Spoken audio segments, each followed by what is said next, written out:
वंदना करते हैं हम, वंदना करते हैं हम, हृदय को तेरे सामने लाकर रखते हैं हम।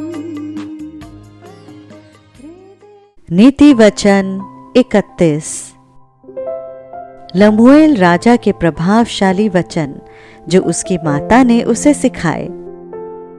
हे मेरे पुत्र, हे मेरे निज पुत्र, हे मेरी मन्नतों के पुत्र,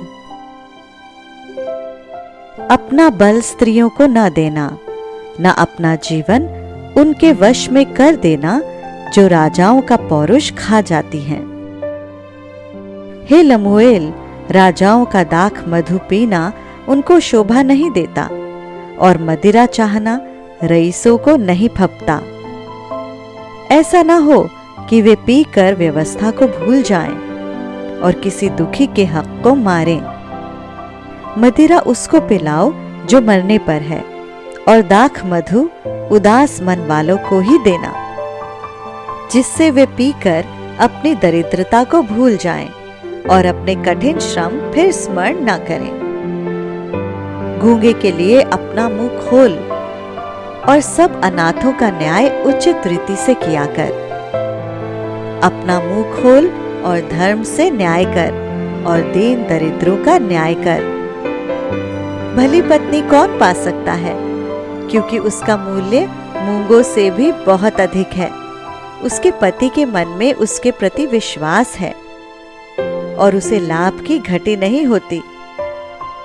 वो अपने जीवन के सारे दिनों में उससे बुरा नहीं वरन भला ही व्यवहार करती है।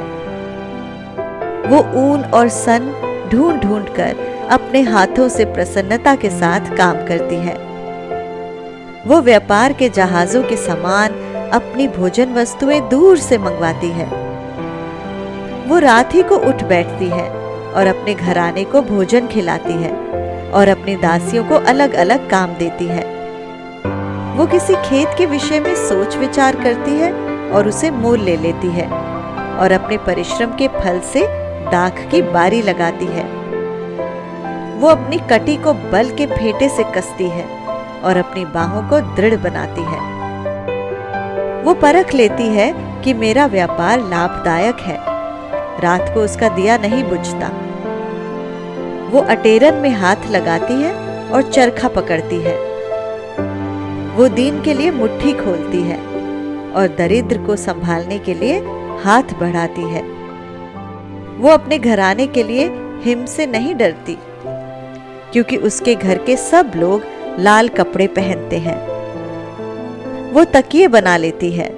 उसके वस्त्र सूक्ष्म सन और बैंगनी रंग के होते हैं।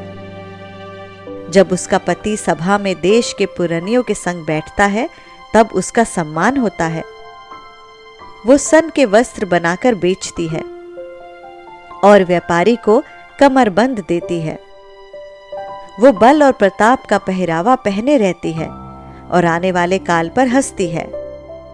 वो बुद्धि की बात बोलती है और उसके वचन कृपा की शिक्षा के अनुसार होते हैं। वो अपने घराने के चाल चलन को ध्यान से देखती है और अपनी रोटी बिना परिश्रम नहीं खाती। उसके पुत्र उठ उठकर उसको धन्य कहते हैं। उसका पति भी उठकर उसकी ऐसी प्रशंसा करता है। बहुत सी स्त्रियों ने अच्छे अच्छे काम तो किए हैं, परंतु तू उन सबों में श्रेष्ठ है। शोभा तो झूठी और सुंदरता व्यर्थ है, परंतु जो स्त्री यहोवा का भय मानती है उसकी प्रशंसा की जाएगी। उसके हाथों के परिश्रम का फल उसे दो, और उसके कार्यों के सभा में उसकी प्रशंसा होगी। परमेश्वर के पढ़े जाने पर आशीष हो। आमीन।